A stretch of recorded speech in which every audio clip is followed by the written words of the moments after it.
Bonjour, alors il y a une éternité, je pense que logiquement ça fait quasiment 2 ans. Je vous avais présenté le volume 1 de Getter Robot, je l'avais acheté à l'occasion d'une visite à Japan Expo.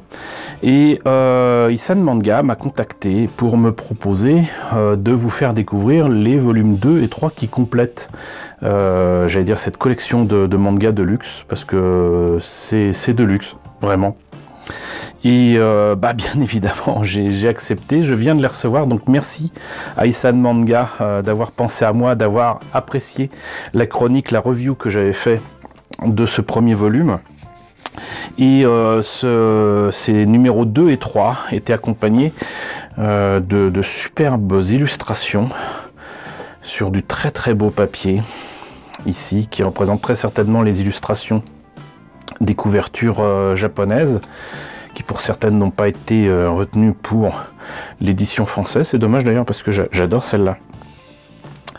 Et puis alors celle-là, je vous dis même pas. C'est juste impeccable. Voilà. Alors là, du coup, c'est effectivement totalement orienté robot, hein, mais bon, hein, vous me connaissez depuis. Voilà, c'est cool. C'est très très cool. Et j'ai reçu aussi un petit papier indiquant qu'ils allaient sortir, c'est peut-être même déjà sorti, Ambassador Magma, qui est donc un récit de robot géant de Tezuka qu'on ne connaît pas en France, qu'il y a eu pourtant en animation chez Manga Vidéo. Un vieux machin, mais voilà, très sympa. Il y a aussi Microïd, qui pourrait rappeler les micronautes, des êtres de petite taille avec des ailes d'insectes. Et une nouvelle édition de Cobra, ou peut-être le tome 9 qui était attendu depuis longtemps, je ne sais pas. Donc Cobra de Buichi Terasawa. Donc, encore une fois, merci à Isan Manga. Et puis ce que je vous propose, c'est de voir un petit peu à l'intérieur ce que donne ce super manga de Ken Ishikawa sur une histoire de Go Nagai. Hein. Allez, on se lance avec le numéro 2. Donc toujours une aussi belle couverture. Je regrette par contre que, à moins que j'ai mal regardé, l'édition ici ne fait mention que de la date d'édition de ce volume-là, et n'indique pas de quand date le manga original. Mais j'ai peut-être mal regardé, hein, mais je ne vois ça nulle part. Mais reste que, donc, on a le suite des aventures de Getter Robot, avec donc ce combat avec cette fois-ci donc tous les futurs pilotes de Getter Robot en place. Hein. Donc nous avons un personnage typique, comment dirais-je, des groupes de héros de cette époque-là, donc très fort, mais très costaud, très, comment dirais-je, très enveloppé, qui sort d'un entraînement dans les montagnes et qui s'est rendu maître de lui-même, c'est-à-dire qu'il est non seulement fort physiquement, mais fort psychiquement, puisque donc, comme il est très fort, il a réussi à se rendre maître des hommes préhistoriques, des hommes désévolués, qui sont le résultat d'expériences par donc les ennemis de Getter, ces hommes dinosaures dirigés par l'empereur Gore, si je me rappelle bien. Et donc là c'est le suite direct, donc forcément du volume 1. Tout plein de Mécasaurus qui attaquent, qui découvrent les capacités donc de ce brave Getter.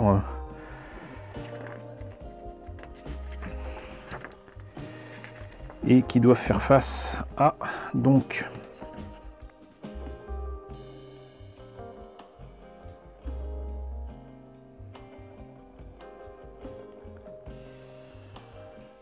un instrument terrible qui est une sorte de soleil artificiel qui est en train de, ni plus ni moins que de foutre le feu dans toute la région. Voilà, et je peux vous assurer que, donc à la lecture déjà du premier volume, j'avais trouvé ça quand même très très gore.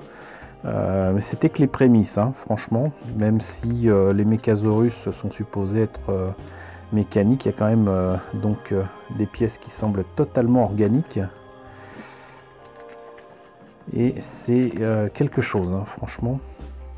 Je pense pas que ce soit comme ça dans le dessin animé des années 70. Hein. Getter Robot a eu, regardez-moi ça, des gerbes de sang.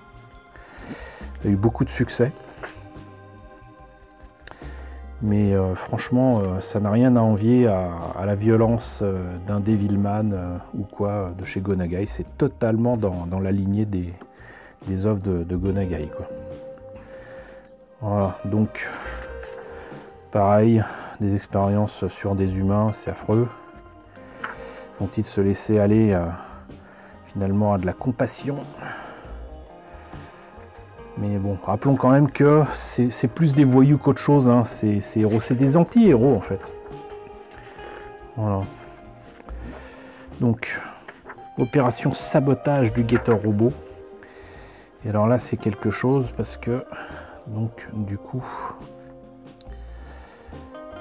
ils vont envoyer une nouvelle arme, un nouveau Mechasaurus, capable d'absorber toute forme d'énergie, y compris les rayons Getter.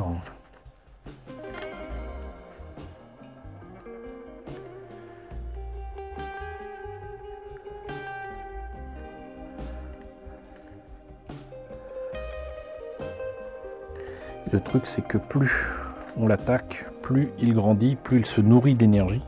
Mais il se nourrit aussi d'êtres humains dans le coin, hein, tant qu'à faire, avec les petits détails qui tuent, sans mauvais jeu de mots. Là, vous voyez que non seulement des adultes sont attrapés, mais aussi des enfants. Ils sont ni plus ni moins que digérés par cette créature du diable. Voilà, haha. C'est horrible, je vous dis. C'est franchement horrible. Mais horrible dans le bon sens. Getter Wing, qui est une cape en fait. Hop. Et tant qu'à faire, ils vont mettre la pâtée pour se débarrasser de tout ça. Voilà. Et là, le clan des dragons de terre. Alors là, c'est tout un tas de chapitres avec une attaque en règle du QG de Getter Robot. Et là, pareil, hein, c'est franchement dégoûtant.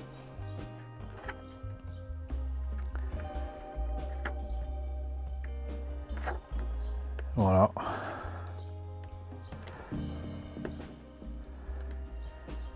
Voilà, de l'intelligence aussi de cette histoire-là, c'est de se dire que les Mechasaurus, c'est bien gentil. Mais bon, les pilotes de Getter, s'ils sont pas dans le Getter, ils sont peut-être pas si puissants que ça. Et attaquer le Getter quand il n'est pas encore envoyé, c'est peut-être pas plus mal. Donc une attaque en règle, encore une fois de commando.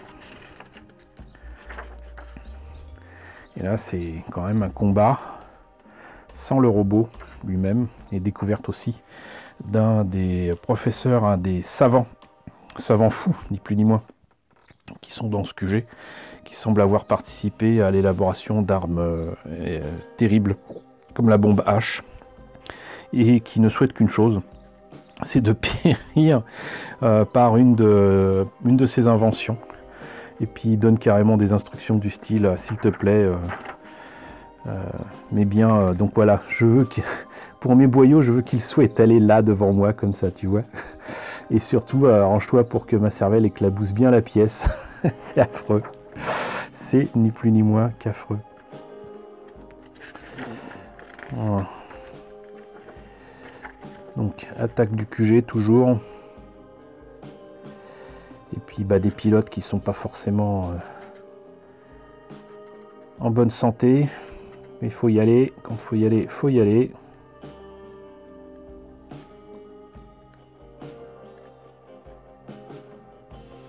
Différentes transformations de Getter.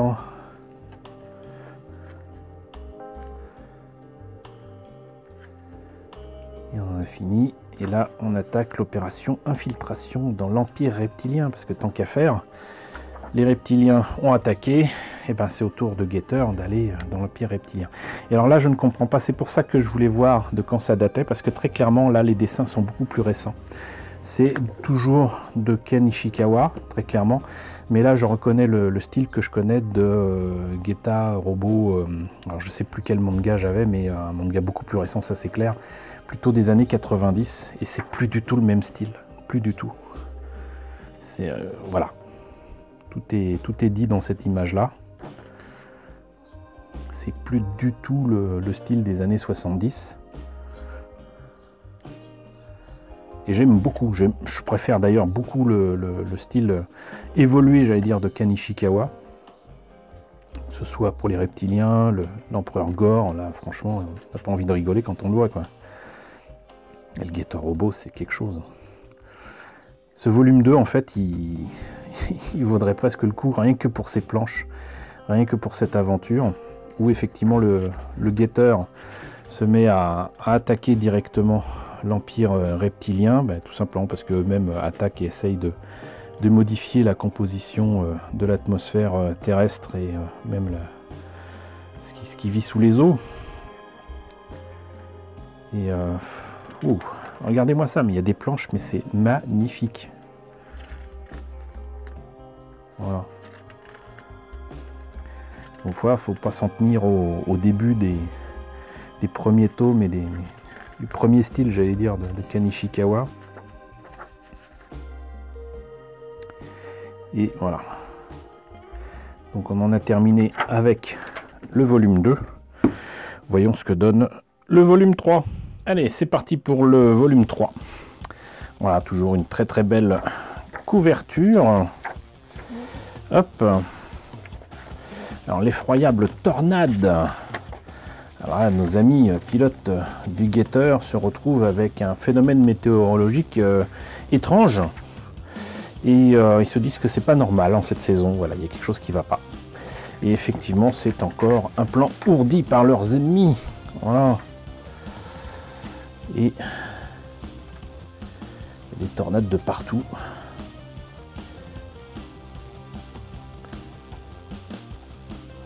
Mais dans cette tornade se cache un monstre ignoble qui ne serait pas sans rappeler, je crois que c'est King Ghidorah, qui est un monstre à 3 têtes, hein, voilà, et qui balance des éclairs.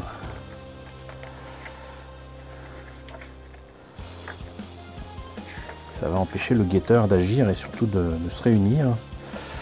Et donc, notre pilote héros comprend d'où viennent ces tornades et surtout tombe sur une bande de survivants, de gosses.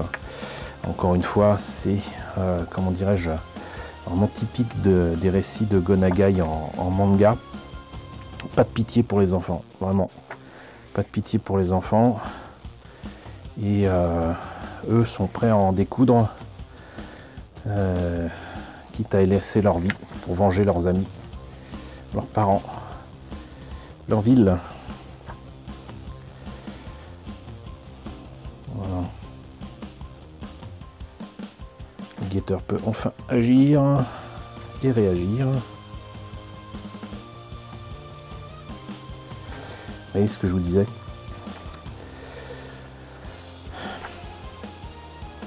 Et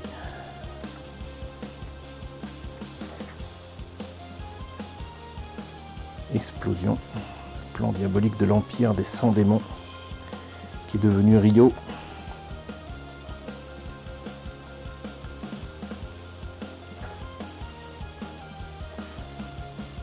A priori, il a disparu dans l'explosion. Musashi se saoule, pas tout seul, pas de pitié pour les enfants, je vous ai dit. Et apparaissent donc de nouveaux ennemis, là encore.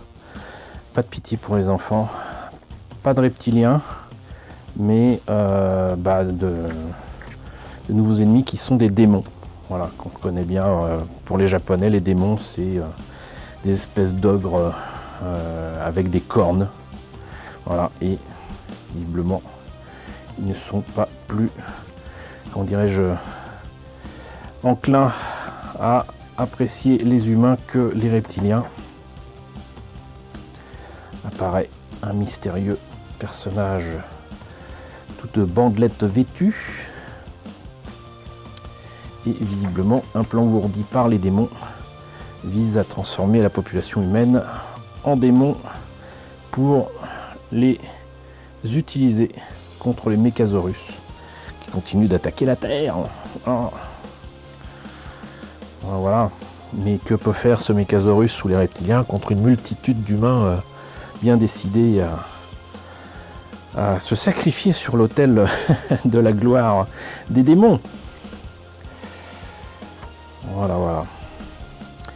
Donc de nouveaux ennemis, un Rio disparu, Gore qui sait plus trop à quoi se fier, mais se dit bah c'est le moment d'attaquer.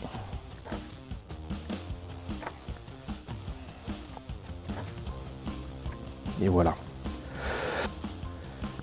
Les forces armées du monde, peut-être qu'uniquement du Japon, sont quand même bien décidées à répliquer contre l'invasion, mais que va-t-il se passer contre toutes ces forces ennemies? Voilà. Et j'ai pas envie de vous montrer les derniers chapitres parce que ça c'est supposé être le 3e et dernier tome de Getter Robo chez Issan Manga. J'ai pas envie de vous gâcher la surprise.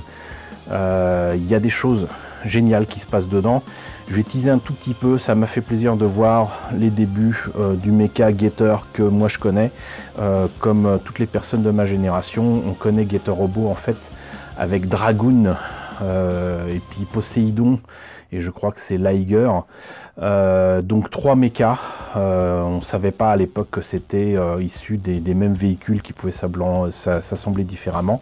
Mais nous on a eu cette version du Getter Robo en France, et c'est celui qu'on connaît, et je vous le tease un petit peu, on le découvre dans ces dernières pages, et c'est cool, et c'est super.